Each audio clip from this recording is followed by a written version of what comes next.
Welcome to Discover Indie Film. I'm Jeff Howard, and Frederick Taylor is with me again. Hello, sir. Hello, my friend. All right, so how do we set this up? You are doing an extended visit to Los Angeles, and that's why we're able to hop on the mics yet again. This is number 8. This is 8? Okay. This is number 8. That is number 8 because I've cheated sometimes and made multiples out of 1. Got it. But this is the 8th time we sat, and I didn't count the first one where we did a 4 questions. That the first one's still just 1 to me. So this is officially visit number 8, appearance number 8. Film Invasion Los Angeles ended just over a week and a half ago. True. And you were there. That was one of your reasons to come out and visit. But you always got things to do in Los Angeles. I do. I have sometimes too much to do.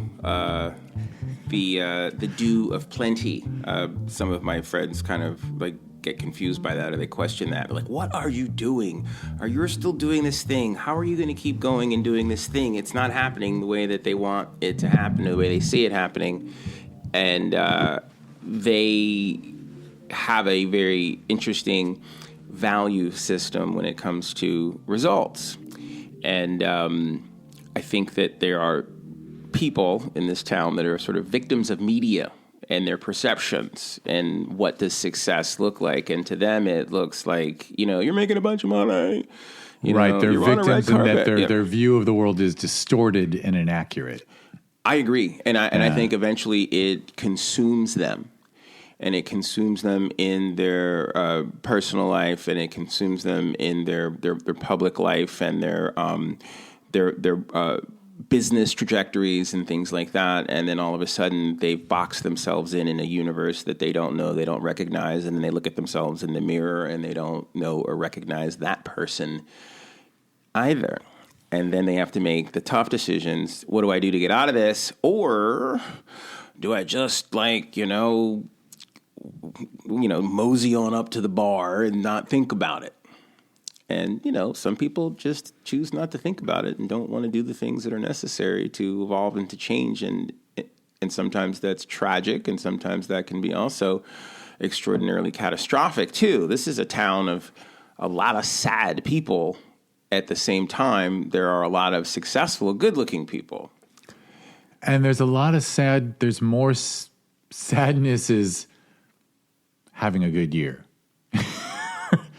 Sadness in Los Angeles, though, I mean, honestly, the people here are resilient. But, most of the conversations I have, the pandemic comes up, the strikes come up. Not having work. Film production leaving California. I mean, comes people up. literally just open up and say, I haven't worked in 2 years. Yeah, I hear that all the time. People are like, I haven't worked. They haven't brought me back since the strike. Correct. And I'd worked regularly for 20, 25 years before that, or 10 to 5, 15. But that's why you have the strike. That's why that all went down, because they're trying to clear out these people that have been here for 15, 20, 25 years. They don't want them anymore. And they're like, okay, we can just go get these people that have been here for 20 minutes. They'll do the same thing. They'll work cheaper. It may not be as good, but we don't care because good enough is in. Greatness, and a job well done is not on the docket currently. I feel like sharing that in that very seat you're in, remember the Film Invasion opening night gala, the upstairs area was the VR films? Yes. So the guy that runs that VR pavilion, he came on the podcast. He's a great guy, good friend now.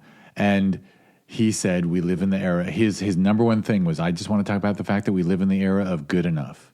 We live in the era of lower standard. It's like, yes, people are using AI not because it's good, but it's good enough. And they do it all the time, and they defend it, and they will fight you in the parking lot over it. And I resent that. I'm old enough to remember when synthesizers came into vogue, and I grew up in a household where my father had a very high acuity for music, and so the synthesizer was trash. Yeah, it is quicker. Yeah, it is easier, but it's not as good. And there's a certain synth pop that's cool and neat, and I love it too. And, I love listening to the Buggles and Video Killed the Radio Star, or all that stuff. And the synthesizer is also directly responsible for the emergence of hip hop too, but I would strongly challenge anybody that wants to talk about the history of American music to say that the synthesizer is the best representation of the best of musical artistry coming from America? And the answer is no. At the end of the day, if I'm trapped on an island, I'm not going to listen to Rock Me Amadeus by Falco. I am going to want to have the Kind of Blue album by Miles Davis. I'm going to be honest with you. Like, there's a reality that's in there that we are escaping. As great as hip hop is and how much we love hip hop, and that's really cool, and I love it too, and I think it's awesome. But again, trapped on a desert island, I'm going to pick up that Miles Davis album again, or I'm going to listen to Coltrane, or I'm going to listen to Aretha Franklin, or I'm going to listen to Nina Simone, or, anything that is Marvin Gaye or Al Green or whatever. Like, that's, at the end of the day, I'll listen to gospel and Mahalia Jackson before I want to just be trapped in an elevator with, hip hop pounding in my head all day long. Yeah, and that's just me. That's just my own personal preference.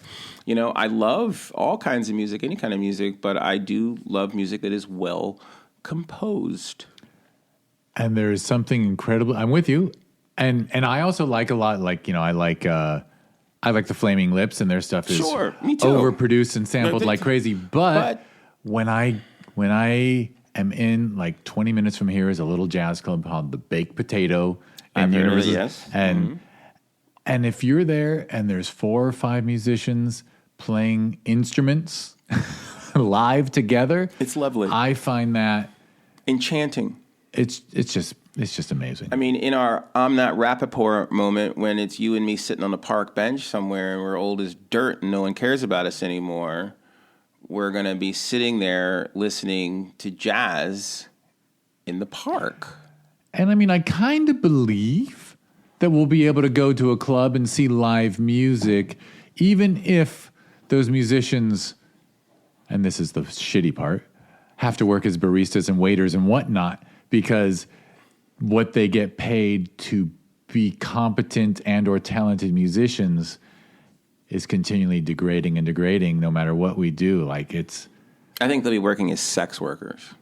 There'll be other people working as the baristas. All of the nonprofit people that ran nonprofits, they'll be working as the baristas, and the musicians will be doubling as sex workers. Yeah. And fuck me.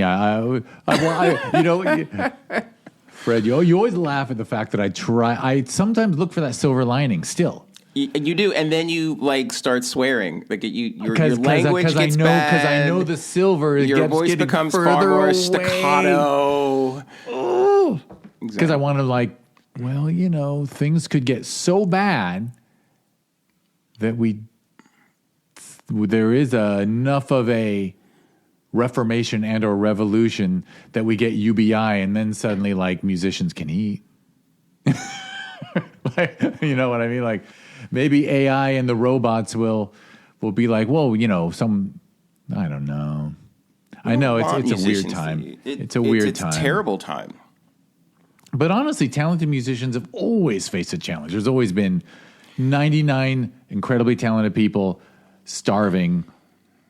Well, no, 1,000 starving, and then there's one we know of who's doing incredibly well. I mean, that's always music. The arts have always been a bit like that.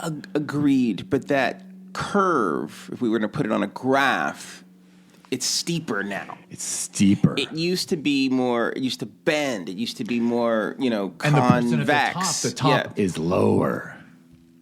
Arguably, if you were going to say who is at the top of the music industry right now, who would you say it would be? Beyonce and Taylor Swift. Those would be my first 2 choices. I assume which is Swift remarkable is because they're both women. They're both women. Okay, so that is something that people. And we've made a huge transition in our society as far as within the music business of who's at the top, because at the top of their game, in many instances, most of them or a large number of them are women, which is great. But now the fall off is harder. The fall off is massive. It's unbelievable. Yeah. Because there was a time when you had the Beatles and the Rolling Stones and Paul Revere and the Raiders, and the Paul Revere and the Raiders were still making money too. They weren't making Beatles money and Stones money, but they were still making money. And then somewhere in there are the Turtles and Crosby, Stills and Nash and all this other stuff. That doesn't exist anymore. Now it's just like, Beyonce, Taylor Swift, and everyone else is, in the unemployment line. The drop off is massive. It's straight down. There's no curve. And I know I have met now through the festivals, actually, through documentaries. Sure. The musicians who are like on that second stage of the Warped Tour or the second or third stage at Coachella, and they don't make a dime. Like they're literally like what it costs them to be on that tour. Like they have to support themselves elsewhere. They're touring to go tour. Like they have them like by they're talented. The butt. Yeah, but you go do Coachella so you can gain an audience, so you can go tour to make your money. Yeah, as seen on Coachella. They have just crushed music artists into the same oblivion that they did with other artists, other visual artists, specifically painters. And what they do is they just knock you down until you're dead. And then once you're dead, they make a ton of money off of you. Some of the top selling visual artists of all time from last year are dead, like Basquiat, Van Gogh, their estates, Warhol, and they're killing it. And we're talking tens of millions, hundreds of millions of dollars for works. And these people have been dead for a long ass time. And they're making a ton of money off them now. And that is the setup that they are creating for the music business as well. That is all about you make no money when you create, when you're alive, and then when you die, we own your stuff and we're buying and selling you. And, the second the Stones die off, the second that Madonna is gone, I can't believe they're not sitting around looking at a clock waiting for these people to die. Michael Jackson made $650 million last year being a dead man. That's profitability for them, and that is what has happened to the music business. Clinging on to their IP. Corporate America has bought the entertainment industry and has bought the arts community here. And guess what? This big new bill that just passed literally 20 minutes ago, the number one group that is benefiting from it is corporations. So they're going to swallow up even more. What we're doing right now is going to have more intrinsic value when we're dead if someone can go find it and unearth it and own it and rebroadcast it and brand it versus right now, rather than saying, hey, I love these guys, let's invest in them now while they're still here, which I think someone should. People should. If Howard Stern can be on Sirius for 10,000 years, what's another channel or station or show between you and I talking about some things that are really, really important and discussing things in a space where we are bringing both of our backgrounds and cultures together for higher art? But people have a problem with that. People don't want that in real time. They want that tape delay and then they can sell it. They want sports real time. And Sirius doesn't want to pay for anything. No, ever. No one wants to pay for anything. Until that entity already has the following and the power. Right. Because they want to guarantee on their data. They don't want to lose any, they don't want to take any risk. The risk management index. But it's cart and horse, it's chicken and egg. Because and they're not going to do it. They have the power to not do it. They have the power to jump the shark on the cart and horse, chicken and egg dynamic while the rest of us live continually in the, cart before the horse, chicken and egg world. That's privilege. And then that's one of the other people that's on the list that's benefiting from this big, new, beautiful bill is rich Americans. It's pretty much the only people who benefit is absolutely. I don't think nobody poor is. Poor right? people are going to get like handicapped. Healthcare industry is going to get handicapped. The environmental industry is going to get handicapped. If you are not a person of wealth who makes a living through investment and reinvestment, then you're screwed. You're just totally. If you actually work, if you actually produce, it's not for you. It's not for you. And so you got screwed because when you came up and you grew up and you're a person of a certain age, you had a choice. There was door number one, door number two. You could go into the corporate world and be that hack and make money off of money, off of money, off of money, or do something meaningful. And you picked meaningful. And from a holistic standpoint, you made the right choice. But from a strategic financial one, the argument may be not so much, because you would be in a really great position now if you had said, when you were young, hey, I'm totally selling out. Hey, I'm going to sit around and invest. Hey, I found out about this company called Amazon with this loon, Jeff Bezos. I'm going to invest in that. Hey, Apple stocks are getting ready to roll over. I'm going to invest in that. You'd be doing great. More so if I decided, right? Because you hear me say it sometimes. Sometimes Right. I text it to you. Should have just gone to law school and become an adoption attorney so I could sleep well at night, feeling like I'm doing something good for the world. But the people our generation, the people I know, if they knew to go into financial services where you produce nothing and you generate nothing, you just take some people's wealth and make Move them around. wealthier and Right. take a piece for yourself. Right. The financials, I know someone who got his PhD in physics at UCLA and was going to be a physics professor and got pulled into financial services with the whole quant trend of the late 90s and became absurdly wealthy. And, and financial services is literally a hamper to the economy, to the global economy. Easily. Yeah. But they don't care that it is. Yeah. The same way, there were decisions that we made in this country about human life in the 19th century that were hampering our country to the point where we had to go to war to settle it. That's insane. Yeah, it's kooky. Yeah. We will do anything to get whatever we want when we want it, regardless of the outcome. I mean, there were a lot of people that made a lot of money off of the backs of other human beings. And so that's why they did it. So the needs of the few outweighed the needs of the many. And we consistently operate in that space. And we are headed, well, it's interesting. I mean, it does feel like the disgust is growing and that the people are rising on all sides, really. Because, right, this big, beautiful bill that you mentioned doesn't make any of the people who voted for Trump happy. It makes 0.1% of his voters happy. So, but all the same people are still angry at the other side as well, rightfully so. So, I mean, it does feel like we might witness something interesting. I wouldn't predict what it is, but I feel like the status quo is going to get crushed by something. It's just physics. I mean, if you keep piling something on top of something, it's eventually going to break. That's physics. And everyone keeps making the ancient Rome reference, but Rome, this is exactly what brought Rome down. The upper... And denial's a hell of a drug. And there are a lot of people that are still in denial. I mean, I go to coffee with them. I hang out with them.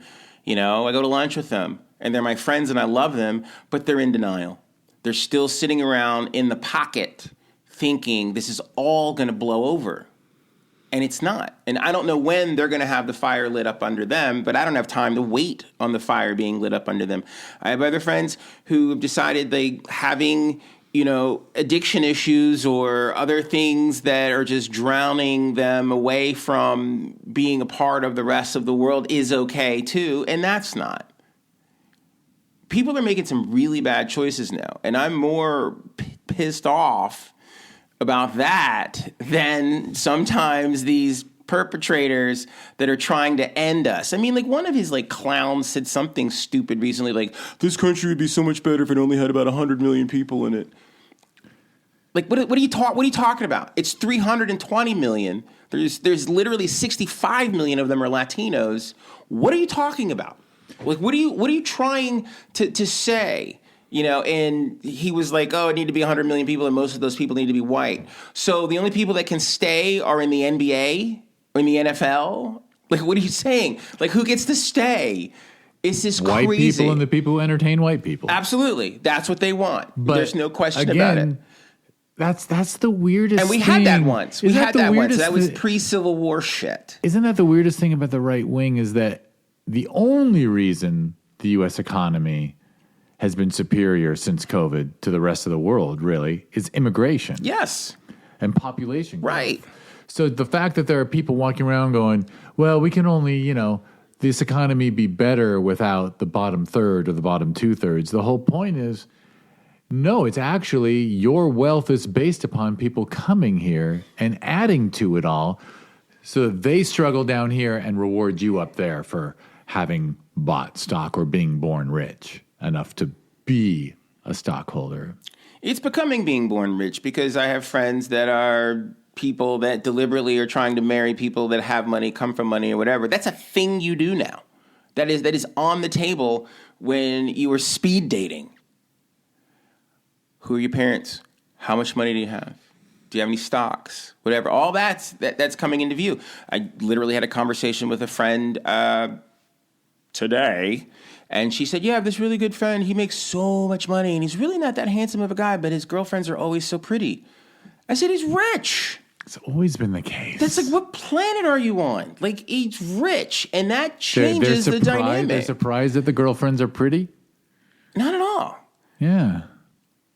I wouldn't want to be that rich in that way. And if I was, I wouldn't be very public about it. Because I don't want those people around me.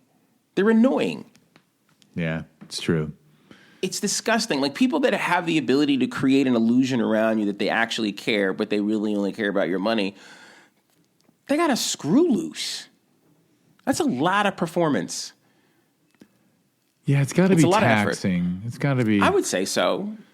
But we don't think about these things. We don't examine these things in films and movies and things like that. We once did a long time ago. Betty Davis played those characters really, really well. Joan Crawford played those characters really, really well. Yeah, but not there's anymore. the sexist gold digger perspective, right? I mean, It is interesting to think. I mean, I don't really know, and I know of people like this, but I'm not close to anyone, so I can't actually. I actually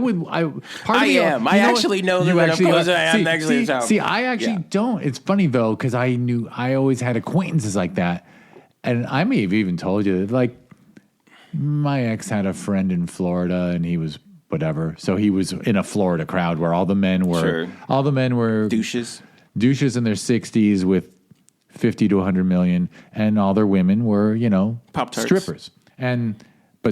But like two of them, they had the best little setup and knockdown of a joke, which is he always would look at her across whatever expensive dinner he was paying for, and he'd go to the whole crowd, I always say to her, would you still love me if I didn't have any money? And then she looks at him and she goes, I always tell you, I will still love you and I will miss you. It's awesome. It was creepy and uncomfortable. And apparently, like, the number one thing was she would bring other strippers home to fool around with in front of him. That was their thing. But anyway.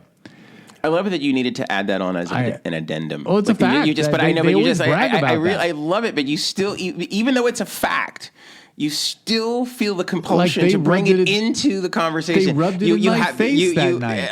Okay, there it is. That's because they rubbed it in your face is why you're putting it into the conversation. To me, that's the moment, that was the one time when people who live like that, where it's just a very transactional marriage. Right. Like, honestly said in front of me, this is transactional. If he loses his money, if the feds show up and take the company away, I believe he owned like UPS distribution centers. Sure. Like, if he got busted, she'd move on to the next rich guy. Exactly. But transactional is not frowned upon anymore. No. It's like, we're growing up and we have friends that sell weed. And I remember we as kids didn't really pass judgment on them. Oh, yeah, Steve sells weed. Everybody knew it, but we wanted weed. So no one passed judgment on him, and then Steve had a bunch of money and drove a cool car. Because he sold weed, they wanted to hang out with him, and he hung out with cool people and did cool stuff. Hey, you want to go to Steve's tonight? Exactly. You want to go to Steve's? Exactly. So there you go. That's a part of it. Let's pick up some donuts. Power changes the dynamic of morality. Kreme. Let's bring Steve some Krispy Kreme. Boom, boom, boom, boom. Exactly. I never had. I was so lame. Are you going to go down this path? Are you going to start shirking? No, I just didn't. I just didn't get into anything fun until. I know, but you opened up with that. I was so lame. I was so lame. And then this door creaks open. I never even. Like, if I needed. And then there's a room in there. No, until like this part of your life that's lame. Until they legalized it. If I wanted weed, I was like, I don't know anybody. Wow. And I lived in L.A. That's pretty lame. You should Right? never share that. You should never share that you grew up out here and you couldn't find any weed. That's insane. I needed to know somebody who knew somebody who knew. I was literally just like totally out of touch. I grew up on the East Coast. It's my parents' We were so desperate for weed sometimes trying to find it, we would smoke seeds. Okay? We had things that are called nickel bags and dirt weed. And we talked about how great the weed was on the West Coast and how abundant it was. Everywhere. And you'd have friends that would go to the West Coast and try to sneak it back and put it in their underwear and shit on a plane. You couldn't find any weed out here? I didn't even look. I didn't know. I was just out of touch. And the funny thing is, all the music and film I enjoyed, everyone considered like stoner music and stoner films. Like, I was a weird kid.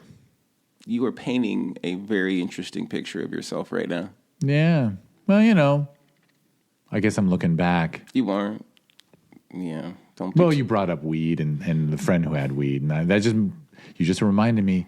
Big trigger. I've never known anyone who sold drugs. I literally had to wait for it to get legalized and like put on Ventura Boulevard. You should not say these things. This is just so weird. Is that weird? That's so weird. That's like talking to an Italian from Italy saying, I didn't try pasta. I've never had a good glass of wine in my life. Get out of here. You're from Italy. Of course you did. By the time you're like 3.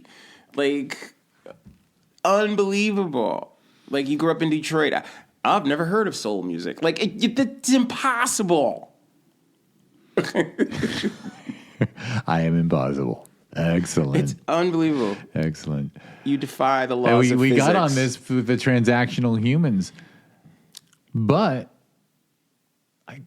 is it sustainable? Like, the transactional relationships aren't sustainable. Not. It's never sustainable. It's never been sustainable. I think Jesus said that to Pilate right before Pilate had him killed. And I think that's the reason Pilate had him killed, is because Pilate was all about transactional relationships and he was doing really well with them. And Jesus was trying to point out to him that is not the path to heaven and everlasting life. Dude had a job. And Pilate was like, you're probably right. That sounds pretty cool, dude. But guess what? You're still leaving. Yeah. And if I don't do my job, they'll kill me. Right. So better you than me. Yeah. Okay. Comes down to it.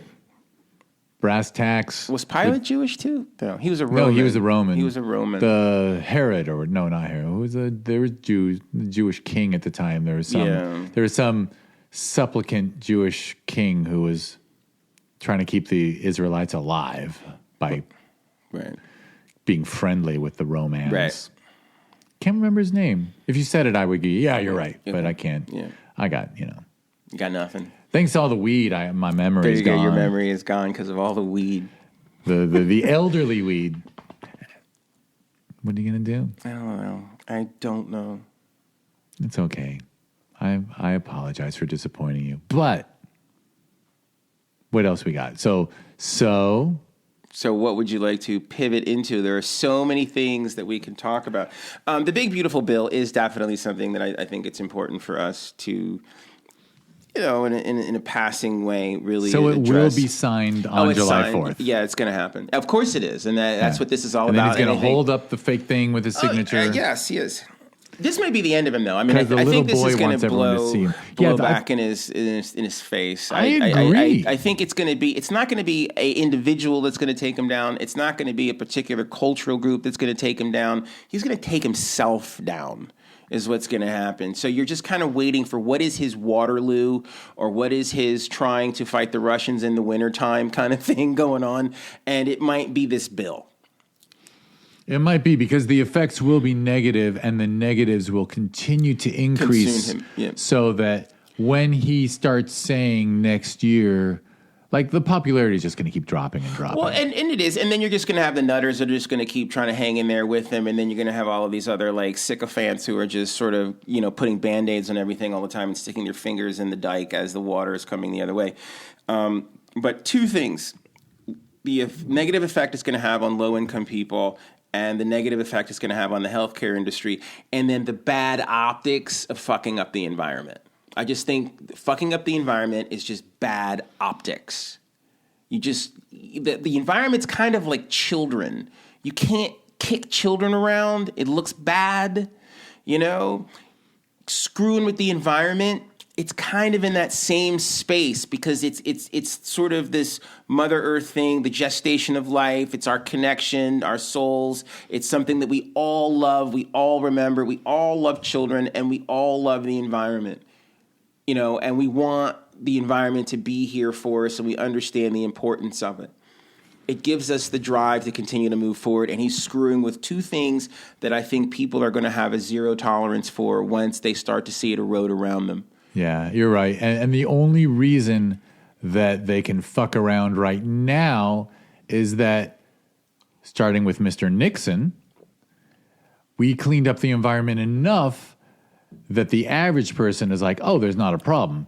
So when they do start adding the coal plants, and they do start adding this, and they do start letting more and more corporations pollute people's water supplies, they'll be like, wait a minute. But right now they think, oh, they're just standing in the way of business. Right. But the business is renewable energy. It'll catch up. Exactly.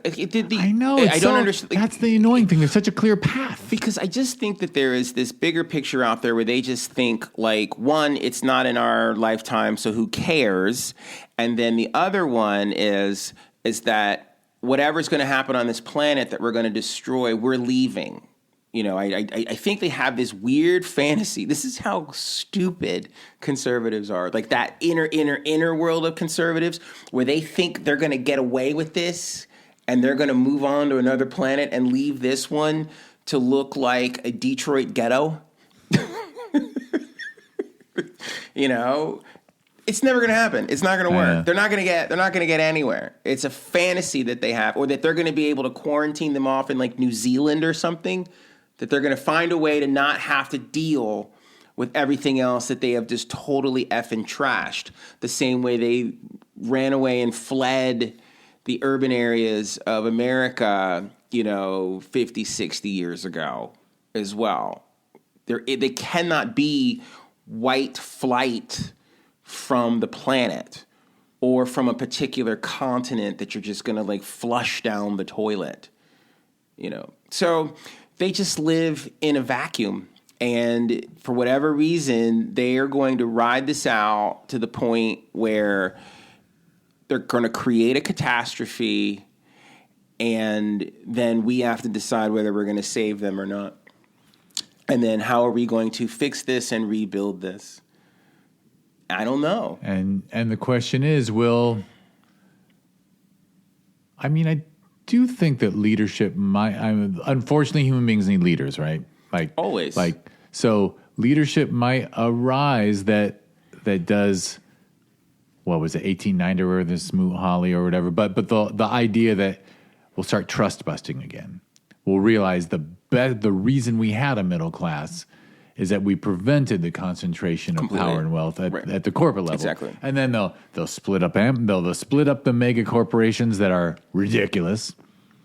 And those people will end up being worth billions anyway. But it doesn't. But you know what I mean? Like that's I feel it's almost inevitable because the destructive tendencies of the right wing can only lead to one thing, which destruction. Is ending it. Right. We have to end it. Like eventually they'll go from right now they're able to survive off 1/3 of the electorate because 1/3 votes with them, 1/3 votes against them, and 1/3 doesn't vote.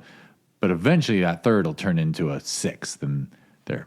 I think it'll move in that direction, and I think the heroes are already here. They just don't know how to engage the enemy. They don't know how to navigate in that space. I think there are some very thoughtful people out there that are considering the bigger picture, but they don't know how to fight these a-holes. I'm with you. And we had a weird moment 2 years ago where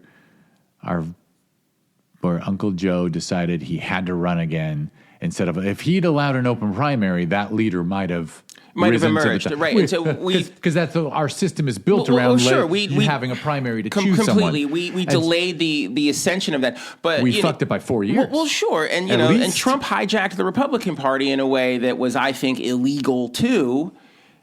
And so there wasn't really proper gestating leadership on their side, too, that was actually a little bit more judicious. But also Biden was, but they made a point of not jailing the dude when they had the shot.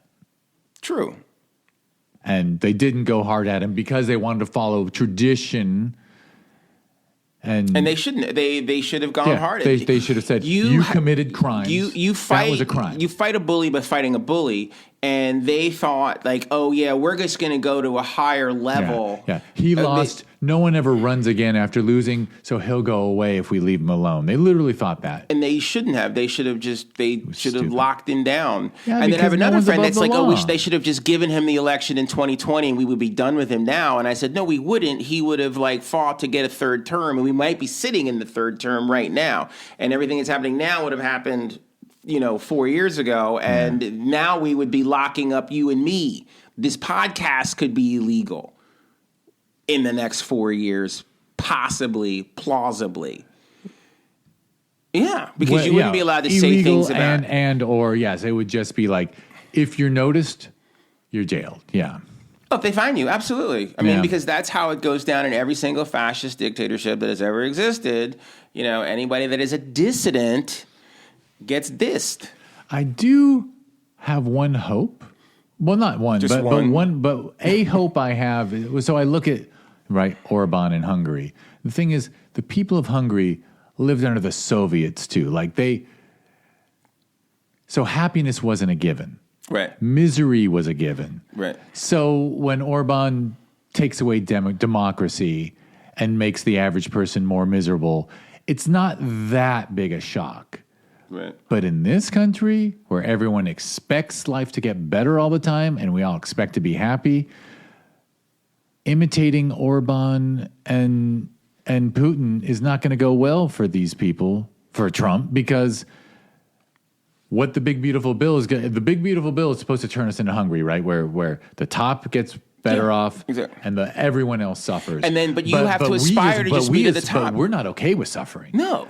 The Hungarians, the Magyars, are used to suffering because they suffered for whole generations. Suffered. Several generations leading all the way back to the 19th century. We think just because we were born in the one country where Europeans didn't get wiped out, where our infrastructure wasn't wiped out by World War II, we think we have a right to success and flourishing. So I feel like this big, beautiful bill will bring them down because the American people just can't accept suffering. It's a punch in the nose. And then, he's bloodied our nose, and now we have to decide, are we going to fight or not? He's going to punch us again eventually with something else. But we need that other third to realize they got punched too. Right now, exactly. They don't They keep hiding, and this is the problem. They sit in their little universes, staring into their phones and their navels, and they're not realizing that they need to be a part of the solution. Literally the word big, beautiful bill. The fact that they're being told, no, this thing's beautiful. I'm sure there's people like, oh, no, it's beautiful. Trump says it's good. It's probably good. That's their perspective because they're not going to question it. But when they see the results come through, right? Well, there won't be any result. His genius is salesmanship for rich people. For the super rich, this will be great. But as you point out, he's able to sell Bibles and for him and crypto, exactly, and perfume and cologne to people who are not well off. He was able to get poor people to send him $20, $50, $100 when he was stop the steal. Exactly. You know what he's doing? Those people, once they're suffering on a daily basis from the big beautiful bill, hopefully they're going to do something. They're going to wake up and they're going to be like, oh my God, we're being treated like the black and brown people. Because you know what's on every corner in the hood? A liquor store. You know what's on the corner in every hood? A check cashing place.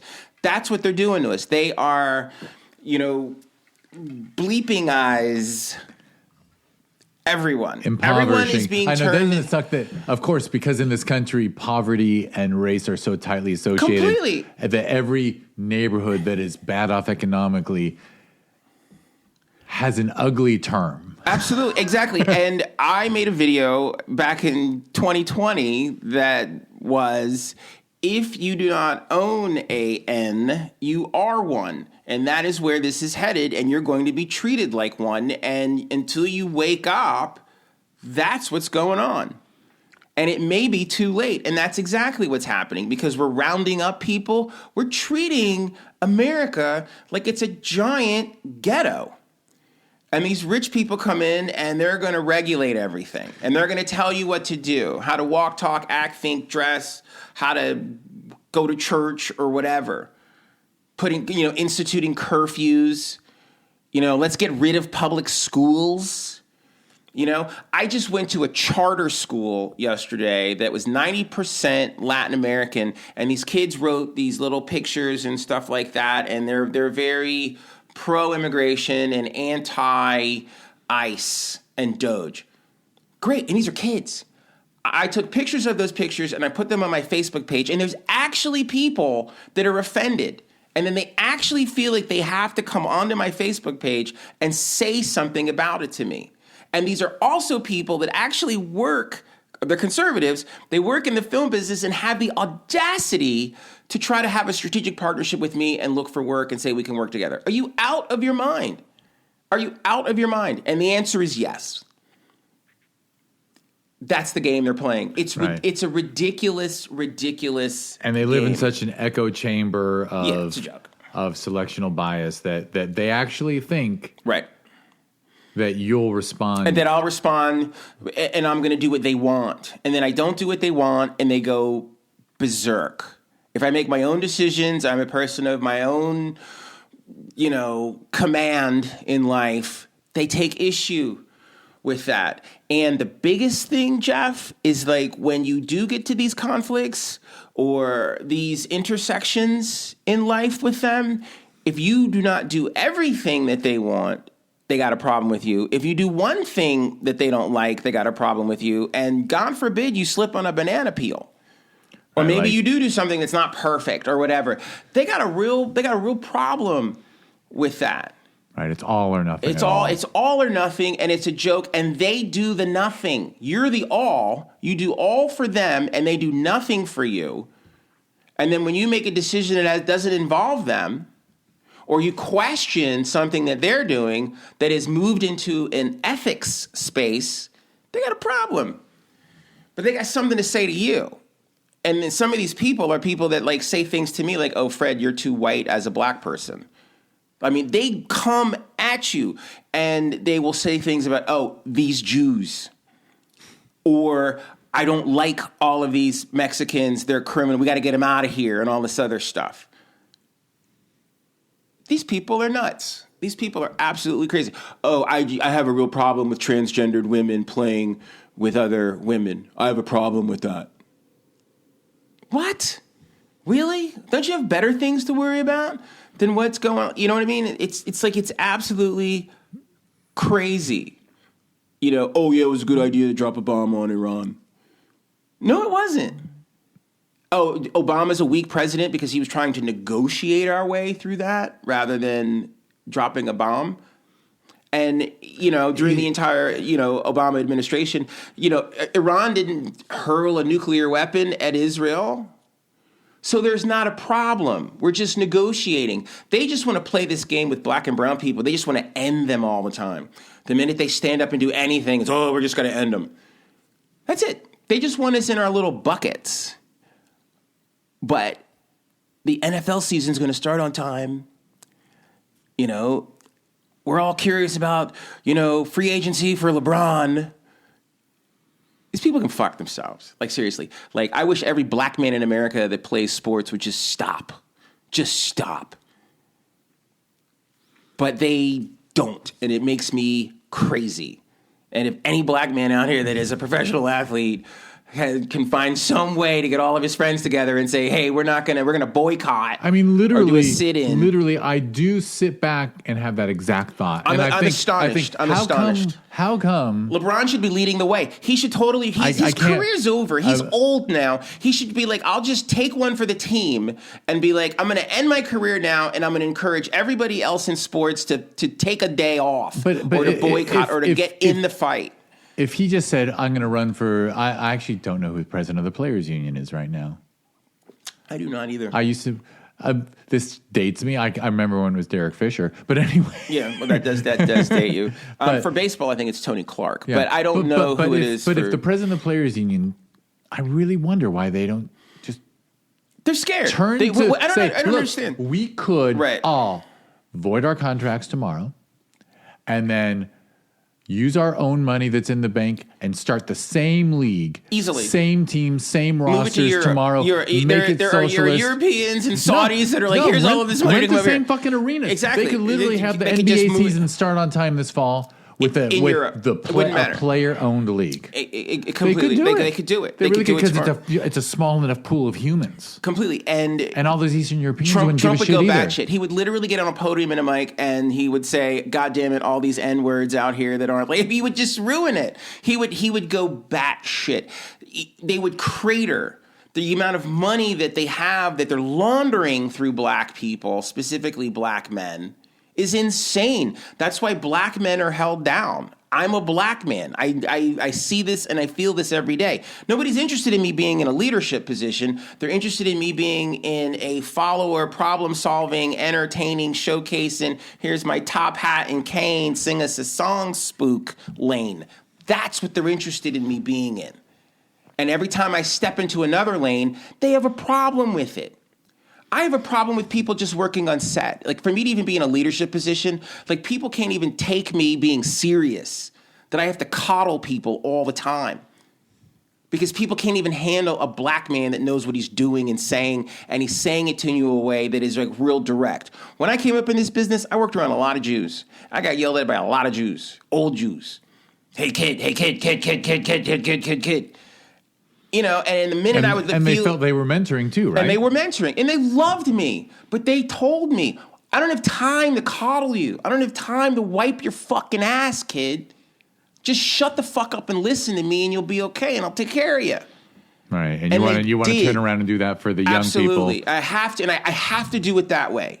Because I know that's the way. This other one where you're just playing like your chauffeur to them through life, no. It's not going to work, you know, and it's pathetic. And then when you walk into these situations as the black man, as the black leadership, you're doing everything, you're making everything work. And then when it works, they don't even think about it. They don't even think about the fact you did it. If you had walked off the set, it all would have caved the fuck in. There would have been no show. Just like if all the blacks walk out of the NBA, there is no NBA or there is no NFL. If all the Latinos walk out of Major League Baseball, there is no baseball.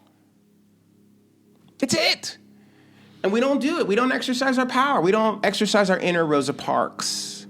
And we not need only to do that, but they could solve, to me, what is the biggest problem in sports entertainment, which is, again, the pyramid where the top are super wealthy and the bottom are struggling. Absolutely. They could create an equitable system. And it has to happen. Where if you play 3 years and you play 17 minutes per season, you're still going to have health care and other shit for the rest of your life. They could do that by getting rid of ownership. Exactly. And they don't need it. It'd be amazing. And that's what we need on a national and or global level is intelligent unionization. Because, of course, if a union's interest is in not the people of the union, but leadership of the union, then you get corruption. Right. So you need really firm anti-corruption. But you can get there. We used to sort of have laws against crime and corruption. Not anymore. They are going away fast. They're gone. They're not even going away. They're gone. I mean, there has been rumors about Donald Trump exonerating Sean Puffy P. Diddy Combs from his crimes. That's insane. That's absolutely positively insane. Is that coming from... That would be something. That would be unbelievable. That actually might be worse than the big, beautiful bill. That actually might be the tipping point, you know?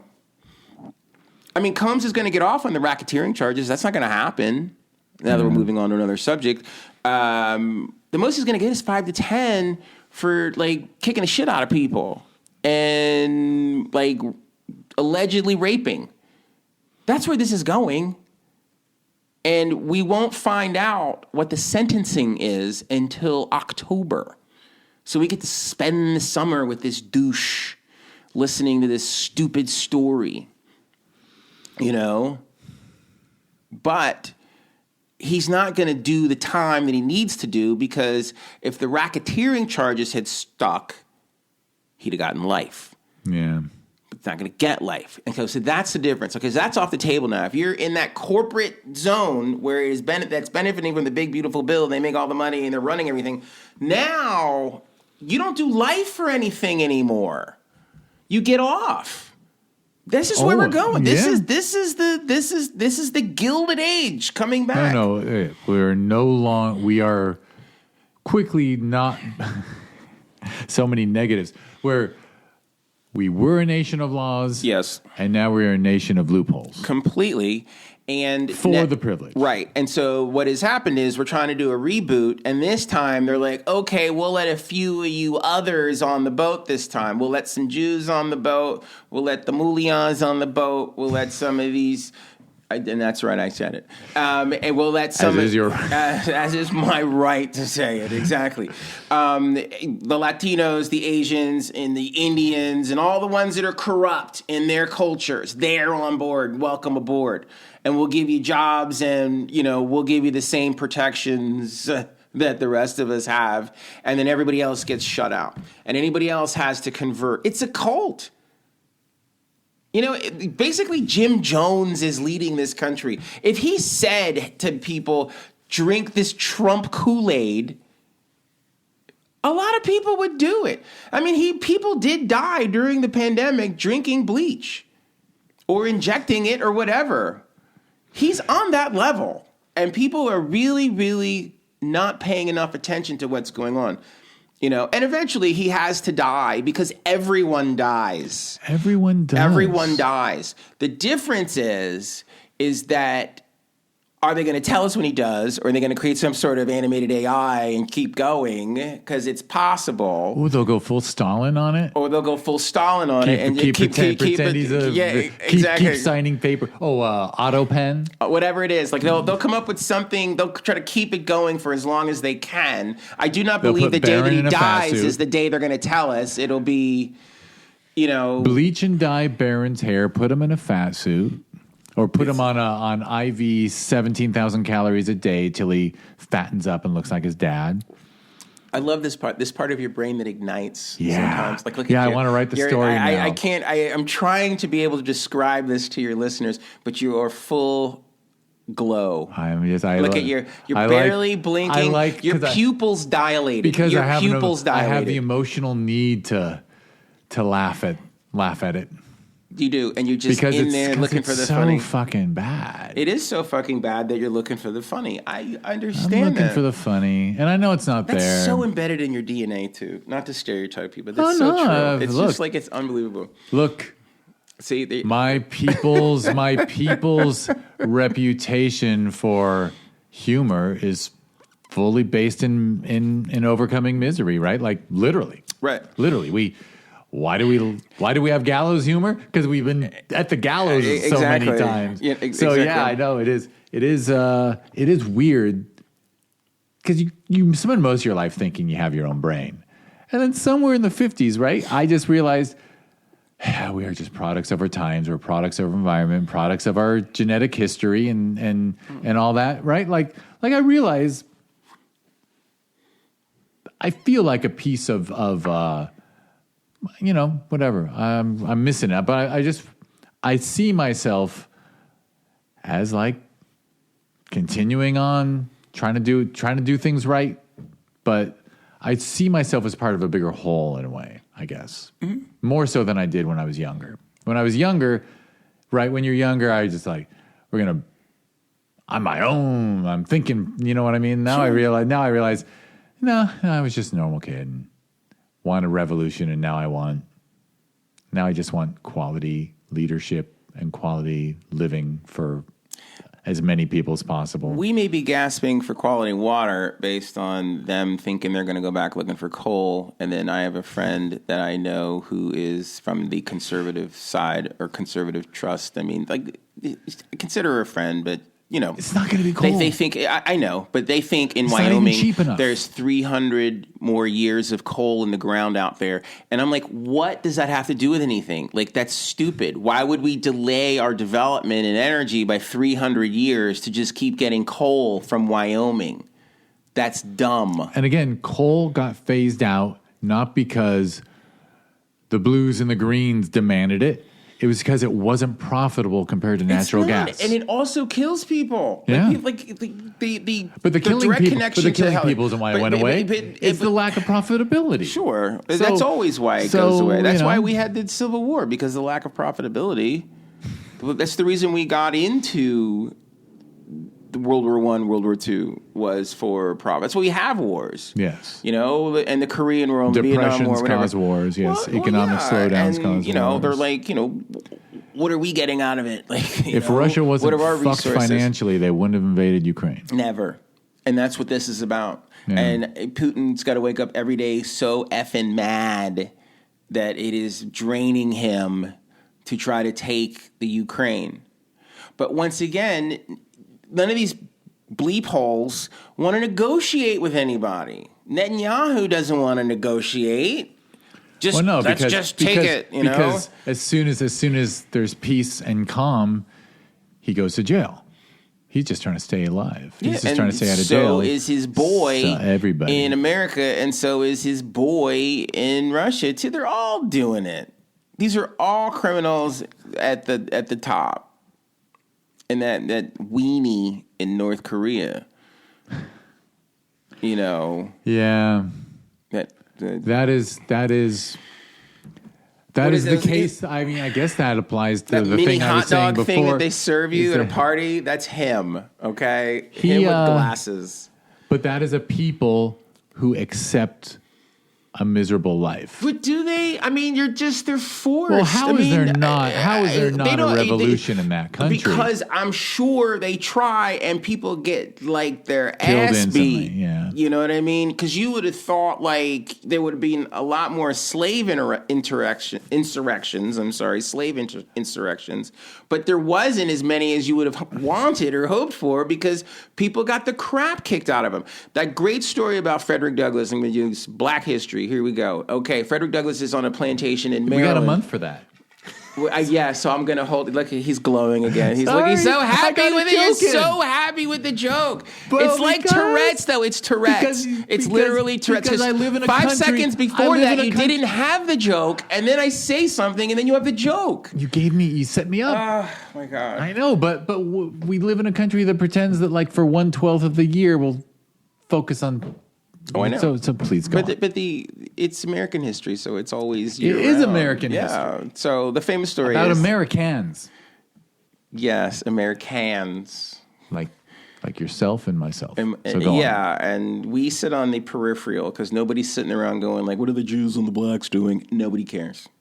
Nobody cares. They're like, "How can we make money off the Jews and the blacks?" Because there's a lot of money to be made with the Jews and the blacks, without a doubt. I mean, come on. Like, we do a lot in this chaos, and they need us in this chaos. And at any particular time, if the Jews banded together and say, like, fuck this guy, it would cause a lot of damage. And if all the black people got together and said, fuck this guy, it would cause a lot of damage. And I think that Jews and blacks should work together. That's my own personal opinion. I certainly agree with you. I think we've got. I don't even need to tell a joke about that one. Exactly. But anyway, Frederick Douglass. He's on a plantation in Maryland, and he's being abused. And you get to a point where the abuse just becomes enough is enough. And so one day he decides to fight back against his overseer. And he overpowers him, and then like 2-3 other overseers come over, and they try to subdue him. He fights them off. So basically, he's whipped 4 guys' asses on the plantation. These are the 4 guys that run the plantation. Now what do? They all get scared of him. They just avoid him in the plantation. For the next several days, he's just walking around going like, oh my God, well, I've changed the dynamic of the plantation. They're all afraid of me. I can leave. He was like, fuck it. He just starts walking towards Baltimore. He just walks off the plantation and walks to Baltimore and walks to freedom. Because these guys are wussies. And that's how he freed himself. It's Such an interesting story. But the point or the moral of the story is at a certain particular point in time, sometimes you got to fight, and sometimes it is your round, and sometimes that bell's going to ring, and guess what? Here we go. Put them up. It sucks. It stinks. It's against our better angels. But it is a part of the hell that we live in life. That sometimes we just have to fight. And he got his freedom because he fought for it.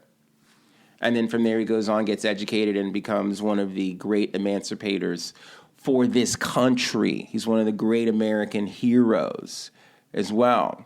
The thing that chased Harriet Tubman away from the plantation was the illogical nature of slavery. It's like, imagine you're my slave, Jeff, and I say, Jeff, I need you to clean my room. And you're like, well, okay, how would you like it cleaned? Just figure it out, Jeff. And you go in there and you clean it to the best of Jeff's ability, okay? And then I'm like, God damn it, Jeff, this is the way I want my room cleaned, and I beat you. And you're like, what? Just tell me how to do it. Do it again. But just tell me how to do it. Just do it again. And you do it again, and then it's not the way I want it, and I come back and I beat you again.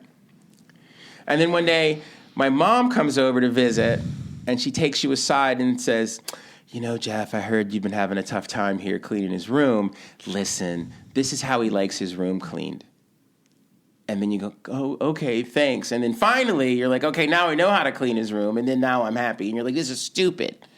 I don't want this job anymore. I would rather risk death to get off this plantation than to keep playing this game that some arbitrary third party has to come in to tell me how to do my job in order for you not to punish me. It's twisted. It's sadistic. It's got like these elements of sadism in it with slavery. It's terrible, you know, and that's why she ran away. And then that's why she was committed to doing whatever she could to get other people away as well. And that's what makes her another great American hero. You know, and I like Harriet Tubman better than I do Richard Nixon. I'm sorry. That's just me. It's me. It's my opinion. It's my choice. But I'll take Harriet over Richard if we're playing kickball.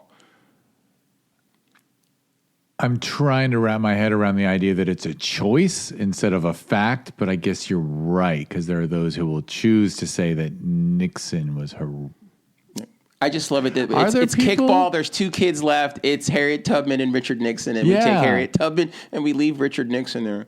But like, this is an outrage, Jeff. Jeff, I can't believe you wouldn't pick me on your kickball team. Yeah. Nixon capitulated to the damn left. No, whatever. I'm trying to picture it, but yeah.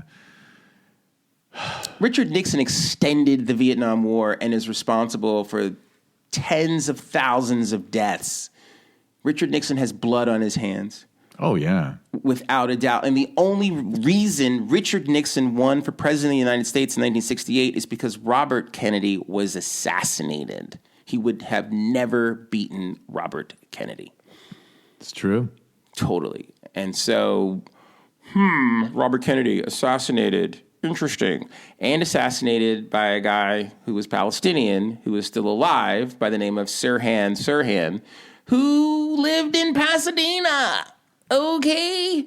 And remembered vividly, after World War II, his family getting ejected from their house, and then a week later, the Israelites moved in and lived in his house, and he lost his house because he was Palestinian, because they came in and took the land and took the people out. And that made him angry and bitter, and that led to him later growing up and being used as a tool by someone or some organization, shadowy, obviously, that got him to run up to Robert Kennedy and shoot him in the kitchen of a L.A. hotel. That's how insane this stuff is. It's absolutely, positively crazy. And it's horrible. And I wish it wasn't this way. But that's the reality of what we're dealing with. You know, we would have avoided Richard Nixon. If Kennedy hadn't been shot, he was hands down going to win for his second term. And he wanted to end the Vietnam War. Then we wouldn't have had Lyndon B. Johnson. And then in 68, we'd have still had Robert Kennedy. And then he would have won for 2 terms. And that would have gotten us 68, 72, 72, 76. There we are. There's this famous rumor that the Kennedys and Dr. King had all gotten together to conspire, and they had decided that by 1980, they could tee it up for Martin Luther King to run for president of the United States in 1980. If that happens, then we have no Ronald Reagan. There's no Reagan era. Then there's no Bushes. You know, our whole universe is different if we don't kill these people. But guess what? We killed these people. A lot of people. Right. I mean, if we go back now to, the Pharaoh in Egypt, we could interview him about the whole Moses thing. He'd probably say, I should have just had him killed. I should have just shot him. And I could have avoided this whole nightmare of him taking all the Jews out of Egypt. It's a great that is the true lesson of the story. Exactly. Someone's making trouble. Someone's got a little sway. You gotta get rid of him. Maybe just kill him. Someone's getting a little too mouthy, making some demands. Kick him down a flight of steps. It's a cute story. It is. Yeah. There you go. So, as we march and soldier on into our final lap on this. I mean, it's interesting. There's soldiering on, and there's also being a chronicler, right? And observing and reporting. You do a lot of both. Agreed. Yeah. Yes. But there's value to chronicling, to be a chronicler, right? Right. And to observe and report. Yes. And keep track of this of this incredible story. And maybe even yes. try to get to the truth of it all. Which is inside the story. Yeah. And that's the story. And that's what we really need, because fucking A, what's happening to the truth? That's gone out to lunch for the moment. It's not there. It's like I've stopped obsessing about trying to find the truth because it's just not around right now. It's true. I find nothing more tiresome than the people I agree with making a big deal about such and such as a lie. I'm like, at what point are you going to realize that calling out lies is not going to bring anybody down? Doesn't do anything. You've got to organize elsewhere. Stuff. He did it. I saw him. Yeah. Okay. Great. Good for you. Right. Good for you. The referee ruled otherwise, so you're wasting your time. You're wasting your time. Yeah. Right. I know. I that is something I've heard. I think it's that Scott Galloway guy going, he wants to judge people by their effectiveness, not their purity. Like the purity testing has to go away. If someone's an effective leader, that's more important than them passing every purity test you ask them. Like, how do you feel about this group? How do you feel? You know what I mean? Like that's one of the problems on the left is there's so many purity tests. They're like, oh no, that person can't represent us because they tweeted this 10 years ago. Like, exactly. Fuck it. If they're effective, let them go. Let them do their thing. Let them do it. Let them do it. And if you agree with 80% of what they say, you're winning. You're winning. You're winning.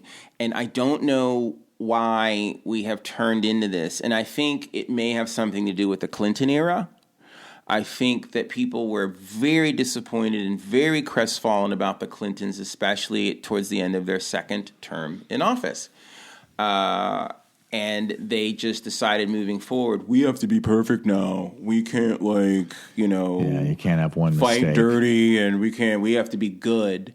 And I think it cost Gore his opportunity to win because he was playing fair and nice and being good. And I think he disassociated himself from the Clintons. And that was a total mistake because I think that if he had brought him in and just handled it in a judicious manner, saying, he's not perfect, but he's still my guy. He's not perfect, but he's done a lot for you people. So let's get on board moving forward so we can win this election. He was standing on top of a great economy that he'd been the vice president of for 8 years. Blew it. And he I played think that's it down. the real. I mean, I know you drag Joe's carcass in here a lot, but I think the bodies There's a lot of bodies, and a couple of other, and she was maybe a couple of other. I mean, I think it is Gore, and I think it is Bill, and I think it is Hillary, and I think it's also Democratic leader except Obama. You know, Bernie. I love Bernie. I have a problem with Bernie, but Bernie kind of stayed out of it for a long ass time. Bernie's been around forever, but Bernie didn't really just get aggressive until his golden years. And I'm glad that he did, but I wish he had been something else and something special back in the 90s and the early 2000s. We could have really used him. Yeah, honestly, he just, well, this is my opinion, he just looked at it and he saw a party that was literally just going to crown a former first lady with no primary. And he's like, what? No one's running against her? Fine, I'll do it. But like, if there had been a real primary, I think he might, with the real opposition, he might have stayed out. So your real primary theory goes back several primaries. Yeah. It's just not this last one that didn't happen. We're talking It's corrupting the process. Well, yeah, and I think that Democrats were kind of feeling themselves a little bit, and they thought that they were just going to run the show. Wasserman Schwartz, yeah. And the answer to that is no, and people took offense to that. Yeah. And so eventually people are, like you said, they're going to take offense to what is going on the Republican side, because that's exactly what they're doing. They're trying to rig Actually, it. how Trump got in the first place is the Republican elite were trying to put it on Jeb. Sure. And then someone came out of nowhere and said, you don't want him, you want me. And the people said, yes, we do want you, instead of the person that and when the powers that be in the Democratic Party said, no one can run against Hillary, it's got to be Hillary, they lost. And it should have never been Hillary, because I don't think that people that are the mate to the president should not run. A qualification. I just think it's weird. I just think that we always need new blood, new people, you know, fresh perspectives. And the problem with someone coming in that is married to someone that has already been in is that you're bringing back those same sensibilities, those same politics again. And I think that is unhealthy for a democracy. I'm not saying that I have a problem with Hillary, but Hillary thinks like a Clinton, and we've already done that. Just like I don't want to. I had a problem with Michelle Obama, and everybody was just like, "Oh yeah, Michelle, that'd be great." I'm like, no, I don't want the Obamas again. I want something new. What it is, I don't know, and that's why I want a fucking primary so we can figure it out. Because if the people voice their opinion, you get somebody. We lean towards someone likable and popular because we're simple people. But then that works better the general election. And I think that they didn't do it because they were scared to see what was going to happen if Ms. Harris ran against Mr. Buttigieg. I think that was going to freak him out. And they were afraid to go to battle with a man that is married to another man. And I believe that Buttigieg would have defeated Trump. I would have taken my chances or taken my lumps with that more than what we did do. Whitmer, it could have been Whitmer, it could have been Whitmer. Shapiro, could have been anybody. It could have been anybody. But that would have been my guy. That would have been my choice. But it could have been Whitmer. It could have been Shapiro. Yeah. But let the people decide. Let the people vote. But they don't want the people to decide. They don't want the people to vote. That's the point. And that's the problem. And that's why you get a Trump. And that's how you get a Trump. Because the people wanted him on that side. Sure. And then on our side, we put up somebody who was a clown. Was not popular. She was a clown. She was too soon. She was a clown. She had a bad track record. There were a lot of people that didn't like her. As a black man that once lived in the state of California, we used to always say, "Oh, don't go up to San Francisco because, you know, the DA up there, that's Harris. Harris will put your ass in jail." Like, that was a thing black guys talked about. Okay, we had conversations over coffee at Starbucks about, don't let her catch you. She convicts black men. True story. There are great stories about Dave Chappelle saying, yeah, I'd go do a gig in San Francisco, and then, you know, the celebrities come back to the green room, and there's De Niro hanging out and a few other celebs, and then she's weaseling her way into the green room to hang out with everybody, and everybody's like, who is that? And they're like, oh, that's the San Francisco DA. She's always coming back here to hang out and meet the people. Because she was into that, you know? And then she used to try to talk show host Montel Williams. I don't care. But the point is that she was very media-minded, media-centric, too. I'm not saying that's bad, and I'm not saying she couldn't have developed into being possibly the president of the United States, but I do feel she wasn't ready, and her reputation was still a little bit soiled, and she's had baggage from her past that was kind of following her around, and I don't think she was the right choice. I would have felt if you're going to pick somebody and throw them in there, I'd have picked Stacey Abrams. But I would have picked Stacey Abrams as the VP before I would have picked Harris. That was the initial mistake. But I think that was huge. And I don't know what that is about. And I'm going to say something that's terrible about the Democrats. They get into optics a lot. Harris is prettier than Abrams on the scale of pretty woman thing that people give a shit about in everything we do, you know? And Harris is just the more seemingly on the surface polished person. Stacey Abrams looks like the lovely lady that lives down the street. And they didn't want that. I agree 100%. And I also just have to say that the other reason why I keep saying primaries are good, how long has the tradition often been that when you win the primary, you turn to the runner-up or maybe third, but often the runner-up. Yeah, as the and VP. That's your running mate. And that's fine. Because that makes sense. Right. But when Biden turned to his running mate, the person who dropped out before the first primary because there was no traction at all, how is that a good running mate? I don't know. I don't know. There was no logic to it. I agree. Because he went, I thought, by the way, he went with the optic. He just wanted a woman of color.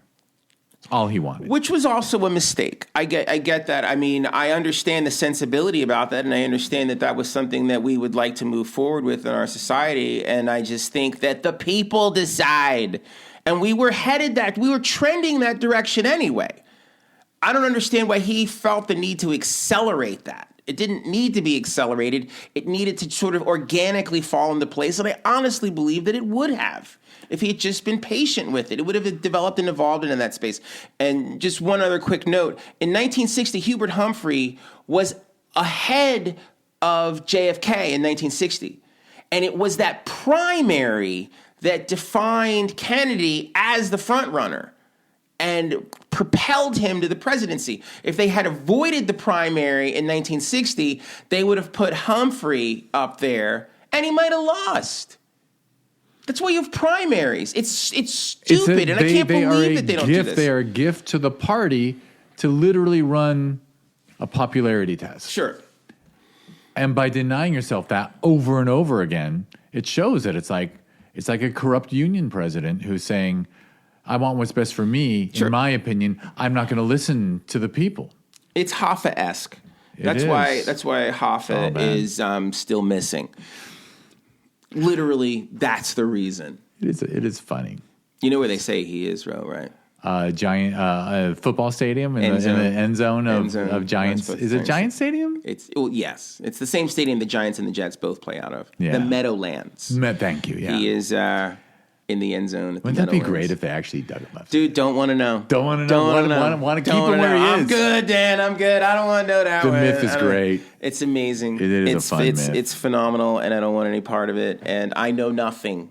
I grew up I was born in Chicago and grew up in the Northeast, and I know nothing. And I have an understanding about how things work, and I am very well aware of things that are not of my concern. And that are not in your interest to be concerned with.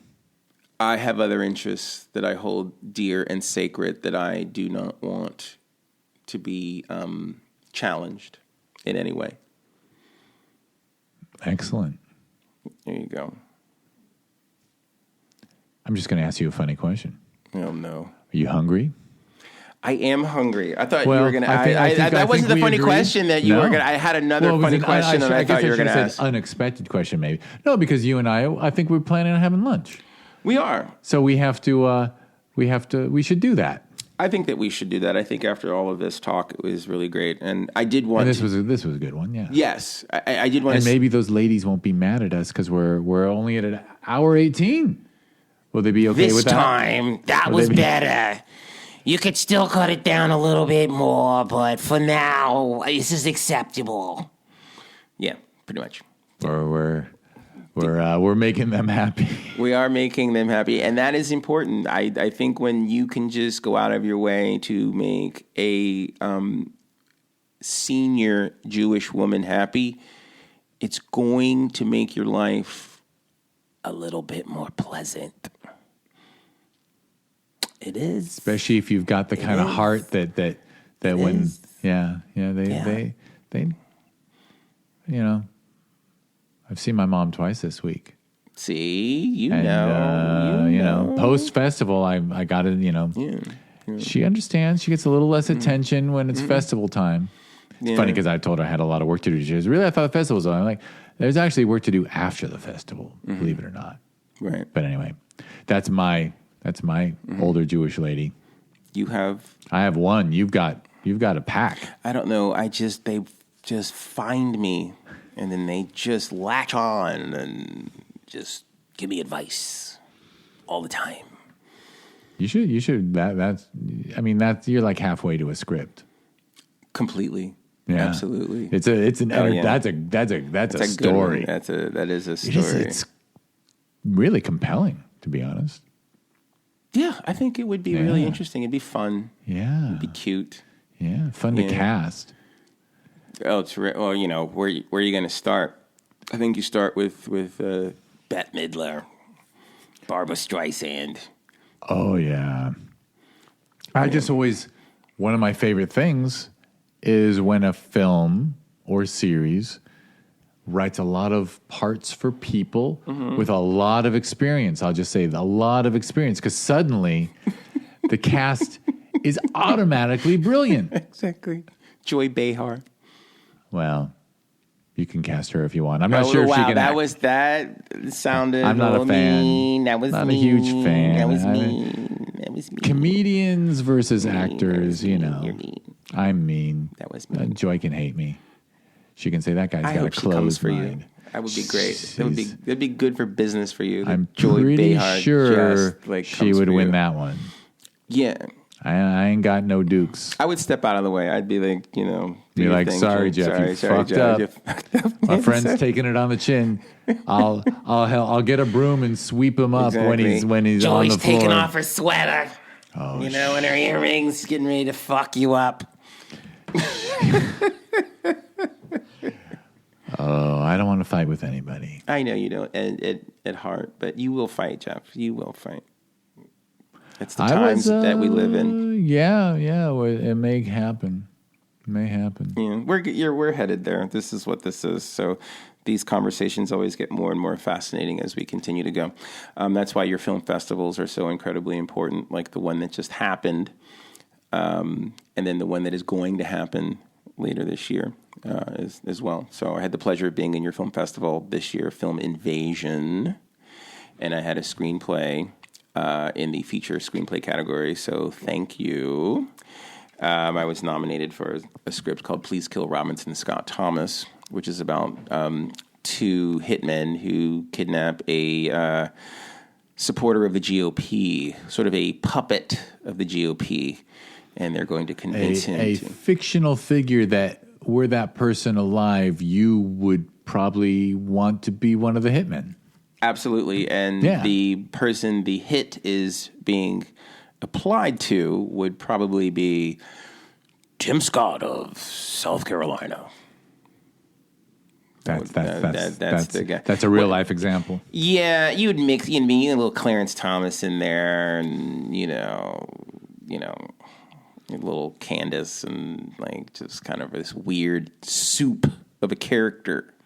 I'm a big fan of old school ways of writing and creating that I'm not necessarily interested in something that is hard and fast, anchored in reality. I'm taking bits and pieces of reality and cooking up and creating a universe that particular characters are living in as metaphor to run counter to the real world, because the real world's really jacked. And sometimes I think you've got to get out of the real world and find a fantasy world that is representational in order to make your point. I don't think I could make my point in the real world. I can't get people operating in truth to understand certain geopolitical dynamics that are going on today. Always been the power of allegory, right? I agree with It's you. always been the power. Heck, there's a couple books. I think we call them Bibles. Yes. That show the power of allegory and storytelling. Yeah. Human beings learn a lot more from that Easily, all the time. than a textbook. Yeah. One of the greatest books for me of all time was Hop on Pop by Dr. Seuss. I mean, it changed me as a person. So, because you can't actually really hop on pop. You really can't. You can't. But the allegory, the idea of it, that was interesting. That was very exhilarating to me as a child. The idea of hopping on my dad was funny, and it created more of a connection to my father as well. It helped to animate my relationship with my father a little bit more too, probably to his chagrin, because he's not an animated fellow in the way that I am animated. Very cool. But very cool. Still, all right. You gave me a very memory, poignant. but it's a valuable memory. Oh, I'm not going to diminish it. No. This is. I was not a watcher of Third Rock from the Sun, that sitcom, right? But I happened to see like a moment of it once, like early or something. And John Lithgow, right, this super intelligent alien from Alien, he has the show started with him reading Einstein's general theory of relativity, and he reads it and he laughs out loud and goes, "This is the funniest thing I've ever read. It's so wrong." And then he puts it down and he picks up a Dr. Seuss book. He reads it and he shouts, "Brilliant!"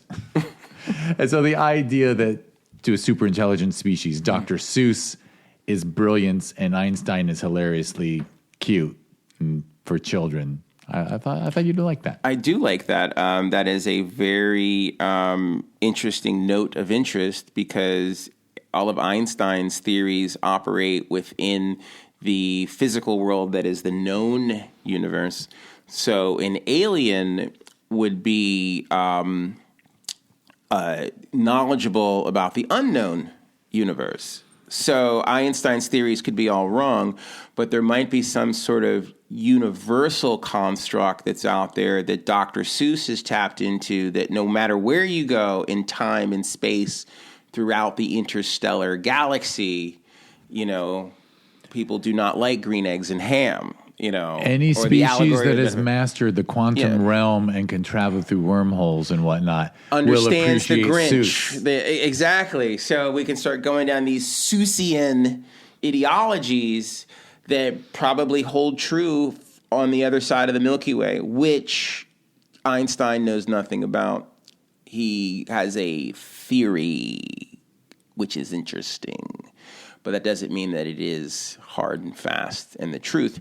And the physics that we know about time and space and gravity and the elements and stuff like that, the probability that all of those things change in other places is pretty high. I would say so. And there's probably other elements that exist in the universe that we don't have any idea about, Some of it, yeah. Although, yeah. But the frameworks are... look, our GPS works thanks to relativity. Okay, this is Sorry. There's that. I love it. There's that. But But anyway, you know who developed that technology for the GPS? Jews, the Israeli army. I've heard of them. Yeah, Jews. So. Not that. Okay, so. Anything you want to mention in closing? I don't know. I do. You're not here I do. One was the screenplay, which we just discussed, the and then of course the place to. And can people get to that on your website and whatnot? Do you have a little blurb about it or anything? I might put up a little bit of a blurb. Right now it's kind of operating and competing in the space of course, going to festivals, and then also it is listed on Coverfly. You can go there and look at it. For those that are curious about it, or they have some level of interest in discovering it, it is there. Coverfly is a great, and which I highly recommend too. It's a great platform to go find screenplays and look for stuff. But it is continuing to compete. The good news is that I'm really working very hard to get it up as a stage play. Ooh, very excited about that. I'm excited too. Yeah, more excited about that than I am making it into a film at this particular stage or juncture. I've become a part of my pivot is where can my voice better be heard, and I think that it can better be heard on the stage. I feel like I can do more and say more. So I'm pushing for that. Now, that is not a West Coast thing. That is a East Coast thing. So on the West Coast, I push the film version. On the East Coast, I push the stage version. And so I really like that strategy, and I'm very comfortable with it, and I'm looking forward to figuring out a way to get this on stage. Because I get this on stage, that's going to help me to leverage myself into the space of, dare I say it, Pulitzer. But that helps me to sell it again as a screenplay. So I just want to get it into a place where people can really see it and like it and appreciate it and think something of it in a very, very profound way. So I'm thrilled about that. My other film, which is called The Third Country, which I am excited as a 30-minute that I really want to be able to talk to the powers that be at the Sherman Oaks Film Festival and submit it for that in the fall season. It is a film about immigration. It is about the people of Myanmar, a.k.a. Burma, the Burmese who have immigrated to America, and they've immigrated to a small town right outside of Atlanta called Clarkston, Georgia. And it's a fascinating film. And in these days and times that we live in where immigration is a very hot topic, this film has become a very hot film. And I'm really working on getting it on PBS, and specifically the mother station for us, PBS, would be out of Nashville, and I'm hoping that happens.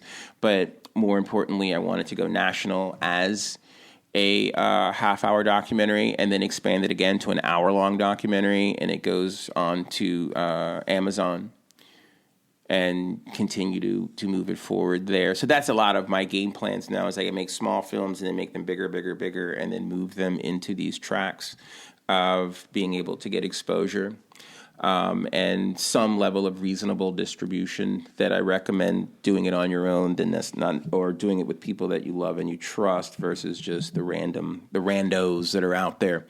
And then my other project is my passion project, which is called Hope and Story. And it's going to be like an Odyssey documentary about hope and story.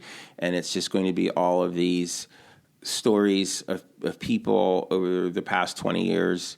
And it's going to be them discussing their hopes and dreams. And it's accumulation of a lot of footage that I've shot for a very long time. It's all the things that didn't end up in my documentaries because at the time it was too far away from what was going on at that time. And so when I was doing a lot of social justice documentary work in the past, we always came in with specific questions, and we had to get these questions answered. And then those are the things that went into the film. But then there was all of this other offloaded material where people talked about their hopes and their dreams and their personal story and why are you here today and what are you doing or whatever. And it's gold, but I could never use it for anything. And now I'm like, wait a minute, this might be the truth that's on the floor rather than this other thing that I made that's gone off and won a bunch of awards that people don't view as the truth anymore. You can't do it. You can't walk up to somebody and ask them a question about, so what do you think about the new bill by the president? You're just going to get no, fuck you, or a lie. And it doesn't work. But if you walk up to somebody and you say, like, so, what's your hope? Then they start talking. And then they stumble into the president's new bill or whatever on their terms. People have this issue now with media that they have to be in control and they have to have the power of persuasion with their likeness. So that's the other project, Hope and Story. I'm very excited about it. It's very powerful. It's very different. It's very esoteric. It's built out of the same. It's inspired by pre-existing freedom. It's taking that to another level. That esoteric, ethereal quality of pre-existing freedom. Can I move it to another space, a bigger space? And keep an audience and make something that is and expand it beyond one person. Exactly, and it mushrooms. And can I make a real statement about the universe? And that's what I really want to be able to do. And I'm going to have interviews from all different people. I have an amazing interview from a girl I shot in 2020. It's a little Jewish girl. She just started college at the University of Georgia. It's one of the best interviews I've ever shot in my life. And she completely breaks down this issue of race in a way that is profound and awe-inspiring, and I'm looking forward to putting that into the documentary, too. And on a final note, Dick Van Dyke. He's going to be 100 years old in December, and everyone is hoping that he's going to make it. I certainly hope he's going to make it. But he's from Missouri. He's just a Midwestern boy from Missouri, and then grew up in Illinois, Danville, Illinois, as well. And we had talked off air that he had dropped out of high school senior year in order to join the armed forces, and they kept telling him he was too fat. In order to fight fascism? In order to fight fascism. He joined the war effort to fight fascism. And he was deemed too fat, so he was sent to work in radio for the Radio Armed Forces Network, and that's how he got started, and that's how he fell in love with entertainment and radio, and then that led into film, television, stage, and he was on stage in 1959 in a musical revue called The Girls Against the Boys in 1959, and then he was in the original production of Bye Bye Birdie in 1960. As well. And then from 61 to 66, he was the Dick Van Dyke Show. Then that's the one that we all really remember and know him as. But there was the new Dick Van Dyke Show from 1971 to 1974. Do you ever watch that? I can't say I did. No idea. There was one from 71 to 74, the new Dick Van Dyke Show. Nobody gave a shit. And he used to make guest appearances on Columbo, the Carol Burnett Show as well. Some of his higher points have been Mary Poppins in 1964 at playing the chimney sweep. He was nominated for Best Actor for a Golden Globe for that. Other people remember him, the young people of today remember him as a character from Diagnosis Murder 93 to 2001, and then Murder 101 2006 to 2008. So there's a whole generation of people that only know him as this like old ass man. But he was far more than that. 1968, Chitty Chitty Bang Bang. Chitty Chitty Bang was another one, great one too. And he was in Dick Tracy in 1990. He was in that movie too. I don't remember, but I guess he was. And then he was also in the Night at the Museum too. And he was in the film The Return of Mary Poppins as well. But a native of West Plains, Missouri. Just a regular guy, Scottish ancestry. Jerry Van Dyke, who was on a TV show Coach, was his older brother. Did not know that too, which I thought. I always thought he was the younger brother. Always thought he was the younger guy. Did not realize he was the older brother, which was amazing. And he could the Van Dykes, Scottish and Dutch, could trace their ancestry back to the Mayflower to a passenger by the name of John Alden. How about that? So he also studied under people like Bobby Short and Donald O'Connor in a dramatic program as well. Interesting cat. He's done a lot and did a lot. And people love him. And people don't realize how few entertainment legends are left, and how many of them come from the Midwestern states and came to California to seek fame and fortune and found it. And so that's all that a lot of these people that come out here want. Because I see this, like Johnny Carson came from the Midwest. There's a lot of white dudes came from the Midwest and they did really well. And now we just have a generation of people that continue to come out here from other places, but they're not just white dudes anymore. They're all different types and kinds of people. Last story about Dick Van Dyke, because originally Carl Reiner, who's the guy that wrote the Dick Van Dyke Show, he wrote it for the character to be Jewish. And the network, CBS, rejected it. They're like, we can't have a Jew in the lead on a TV show. They didn't like it. So they had to recast. And they were like, we got to find someone that is white, that feels white. But we're writing it like it's a Jewish guy. So essentially, the Dick Van Dyke character, Rob Petrie, is a Jew. And it was written as a Jew. They're supposed to be a Jewish couple. It's a Jewish couple that are married, and he's a writer for a Jew that does a comedy show. normal shit. That's the way the world was working at that particular Inspired time. by the fact that Carl Reiner was a writer on your show of shows. And that's what it is. That's exactly what it is. It's Sid Carl Caesar, right. Carl Reiner. Exactly. That's and the Carl deal. Reiner played the Sid Caesar character. Correct. Absolutely. That's the show. Yeah. So when he wanted to replicate his life on screen, they were like, "This is great, except for one thing. Yeah, you're a Jew." Let's take the Jew out. Let's find a Gentile who is as funny as a Jew. Exactly. That has the Jew vibe to them. That the vaudevillian. He was vaudevillian. Exactly. Physical humor, everything. Exactly. And he could pull it off. And you think about it now, and you're like, oh my God. When I'm watching his performance, it's like he's like super neurotic and he's jittery, and then his wife is like, oh Rob and Rob, and they're all nervous. They're a bunch of nervous Nancys running around, and they're afraid of everything, and they're paranoid of everything, and then they're really funny, and they can all sing and dance and do stuff, and it's hilarious. Great show. I get it. But we can't have a Jew. No Jew. So he gets the gig. He gets the job. It's all so strange to me. It's strange, but that network executive got a hit out of it and might have been reading the American audience properly. If Carl Reiner had played the show Dick's role, the show probably doesn't do as well. It's a different show. Yeah. It's a different show. I agree with you. I'm not saying that it wouldn't be successful or not, but in its, incarnation that they created, it did great. And I wanted to add with your life retrospective on him. Yes. That I think he's also beloved because he is famous for his talent. He's not famous for being famous. No. He's a beloved cultural icon. Sure. Because he was just always so wonderful at what he did. Right. And then such a solid human being in public that we all said, this is the kind of person we look up to. And he sort of became the nation's grandpa in a way. And it's kind of beautiful. It's kind of beautiful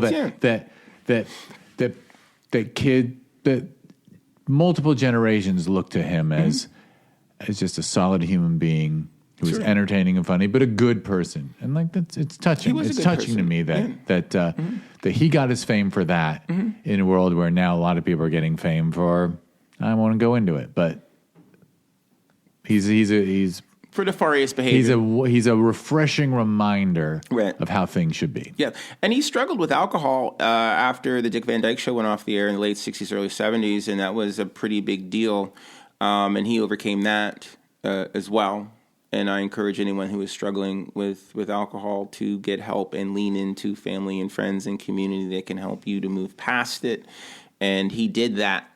And I think that was incredible. And then he later helped Mary Tyler Moore get past her addiction with alcohol too. So to your point, yes, he is a good guy. He's not a was, he's a is, and he is a good guy. And I look forward to him reaching 100. And he did vote Democratic in the last election too. That was a really big deal. He voted. He came out and he was like hitting the bricks for Harris. So I respect him for that too. Absolutely. And like you said, he signed up to fight fascism. He left high school. Can you imagine after you get out of your junior year of high school, you know what I want to do? I want to join the army and I want to go fight against the bad guys. That's incredible. We don't have that kind of courage in our society anymore, especially from young men. Young men are cowards now, a lot of them. I don't meet too many young men that I'm like, man, there's a kid with a spine, stiff back, strong chin. Nah. They're looking in their phones and they're thinking about stuff that has to do with them. So it's a different world now. But Dick Van Dyke's a unique guy from a unique era that is still with us that I think even to this day we can learn a lot from. And we will all celebrate him. We will continue to celebrate. I know, and it's funny we're saying that we're going to celebrate Dick Van Dyke. Well, because you've set a table. Yes. Where you're mentioning that he turns 100 in December. Correct. And it's July. Yes. So 5 months. And you've forwarded me articles where it's like people are worried about him. And I'm like, oh, God, I hope it'd be special. Absolutely. Anybody that makes 100. These numbers God love 'em. resonate with our human minds. Yeah. it's something to shoot for, and it's attainable for people based on health. And like you said, he did what he could to stay in good health and, try to. I did see a wonderful quote from him where he said something like, I worked out as a young man because I wanted to look good. And then I worked out as a middle-aged man because I wanted to extend my life. And now I just do it to piss everybody off who wants me to die or something like that. Like he went for the joke, but it was basically, he said, but now I just do it for me. And that's wonderful. But there's something to be said for that it takes the wisdom of age for us to start to live our lives for ourselves, because when we're young, we're living it for what everybody else thinks. That's the tragic flaw of us. And that's why we don't mind that we told those ladies that we were going to stop and then we did another 35 minutes. They're going to kill us. They're going to kill us. Thankfully, they're not homicidal, but they'll give you a little bit of shit. They'll give you some shit. You're gonna, Yeah. I tried to keep you from hearing it. I know, but we got to do a call-in one day. We need to call one of them. We should. That'd be hilarious. She would rip us. I'm in. All right, we're gonna do a call-in. We could have her. She could be in that chair. Or just call her up. Call her up. Just call her up. Tell us what you think. What do you really think, Lori? Tell us what you think of us. Lori Turchin is one of them. I once... She's from New York. She lives in Florida now. There you go. Excellent. Yeah. All right. I'll tell you my Turchin story when we get on. So, clickable links in the show notes for all the things that Fred mentioned earlier. And I'll just... and then there will be clickable links in the show notes for all the crap that I do. Film Invasion Los Angeles, Sherman Oaks Film Festival, discoverindiefilm.com, discoverindiefilm.org. And, of course, the fun thing, which is... It's not the only fun thing, but... that we're expanding to Film Invasion Lima, Peru in January of next year. I'm excited for that. That's gonna be awesome. I'm gonna try to figure out a way to make an excuse to figure out a way to go weasel my way down there. And I hadn't told you this before, but I have shot in Lima, Peru. You've been there. I haven't even been. I've been there. There's this amazing hospital down there that gives free open heart surgeries to people of indigenous descent. And it's a wonderful thing. And it's run by this woman that I know because I know her son. And it's an amazing story. And I shot a little bit of a mini doc about it years ago. But excellent. Well, I blew it because I have the Google Flight Tracker going, and it dropped about $250. And I was like, do I get it? And then it went back up. So I gotta grab my tickets next time it goes down. Yeah, you can't because I gotta be there. I've been told I have to go. You have to. What are you talking about? You have to go. No, I'm just going to hang around. It's 7 hours. It's a 7-hour direct flight from Atlanta, so I'd imagine it's like 4 from here, 3, even longer. I have no idea. It's pretty far east, I think. I think it might be south of maybe Texas. It's more east? Okay, I have to look at the map again, but I know it's 7 hours. Because South America really moves over. Direct flight, really, 7 hours from good old Atlanta, nice. Delta. You're a hub.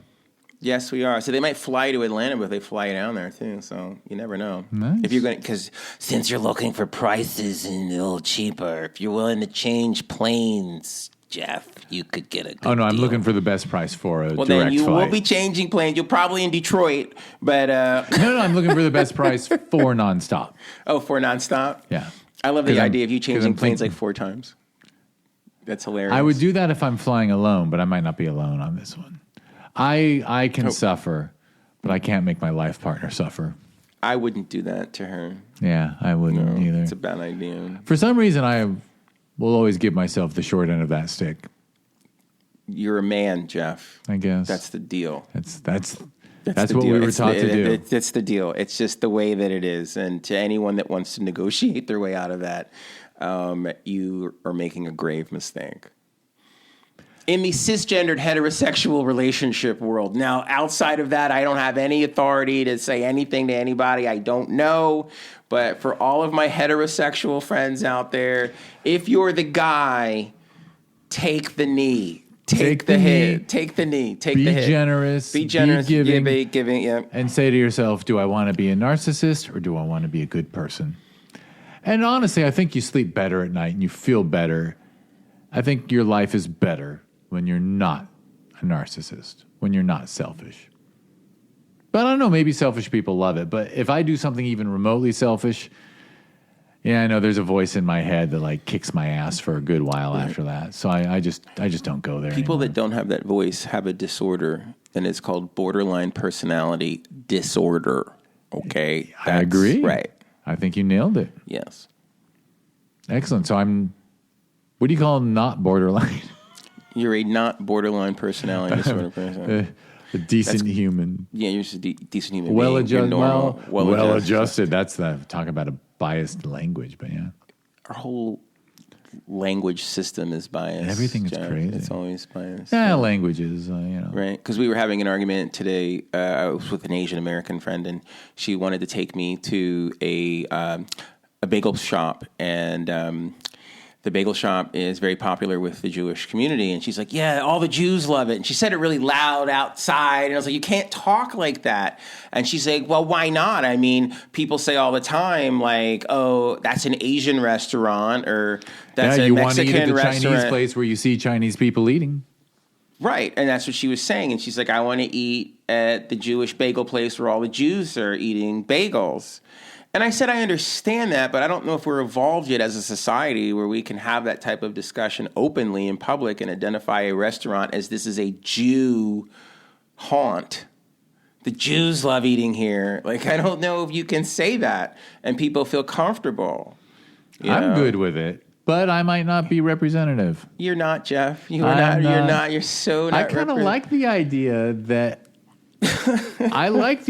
she feels that freedom. I do too, and she's Korean American, and she feels a lot of freedom, and I admire it, and I love her for it, and I respect her for it, and I enjoy it. And I'm her black friend, and I give her a shit about it all the time. And you're like, wait a minute, we're not supposed to. Right, let's be risk averse. Yes, exactly. And she's leaning. Yeah. Good for her. Yep. She tells me about her toxic friend, who is the mother of, she's in like the PTA or whatever, and she hates this one woman, and this woman's African American, but she thinks she's toxic, and she always talks about her all the time, and she talks about her because she's toxic, and she's angry with her, and it's not because she's African American, but I keep telling her, you realize, like, if you keep talking about this woman publicly like this, and you're talking about this African American woman, even though you're right, and she is toxic, you know, people just kind of take things the wrong way. There's just things you can say, you can't say, and people just don't get it. And we're not very sophisticated with our language when it comes to trying to evaluate behavior and our feelings. We put everything back into boxes all the time. Yeah, and she is falling into that trap that I try to stay out of, but man, it's so built into our culture, which is to identify people by their group instead of as a person. You got to go with person. You gotta go. I'm done. All the other box stuff done. I'm person. It really is a blur. It's like there really doesn't matter. Doesn't matter. You can find an asshole anywhere, and a saint in every culture. Right. Yeah, absolutely. Well, all right. Hour 51. Boom. Have we? How much trouble are we in? A little. All right. A little. I'll settle for a little. All right. I already rambled off the websites and stuff, and they'll all be clickable show notes. Yeah. Well, I'm tomorrowpictures.com and tomorrowpictures.tv for all things streaming. And then my artistic site is Fr3deR1cK.com. And you can find my foundation at the Jones Foundation, which is jonesfoundation.org.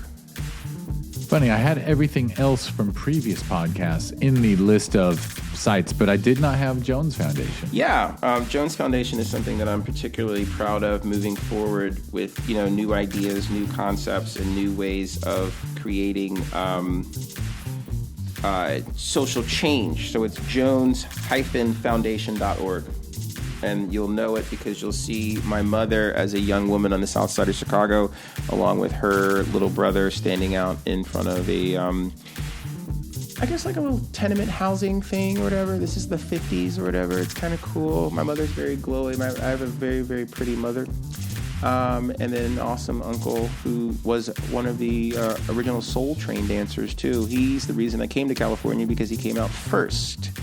But at the Jones Foundation, we are interested in continuing the legacy of my grandmother, which was my mother's mother. And at the Jones Foundation... And your mother's maiden name is Jones. And my mother's maiden name is Jones, and my mother's name is Gloria, and her mother's name was Juanita. we'll unpack that later. But we have all kinds of history in my family. And then there are other projects that I build to get funded, such as one about two Jews that play the blues, which is the Holy Brothers, which I hope to someday get in one of your festivals too. The Third Country, which is the aforementioned one about the Burmese immigrating to America.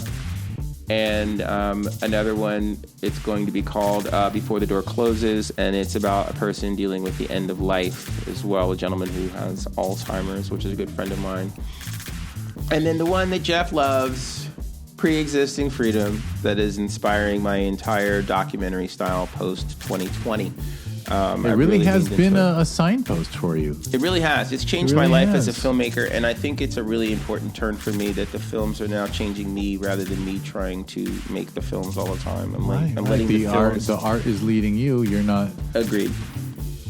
Which I identify with, because all the time I'm like, okay, I'm going with the flow more. I'm not trying to regulate it. I'm accepting it. Exactly. That was taught to me by one of my mentors, Murmasa Kudo, who was a gentleman who lived and worked out here in California for generations. He came out post-World War II, Japanese man, became an artist, had nothing, and then built it into a huge empire out here. He passed away a couple of years ago.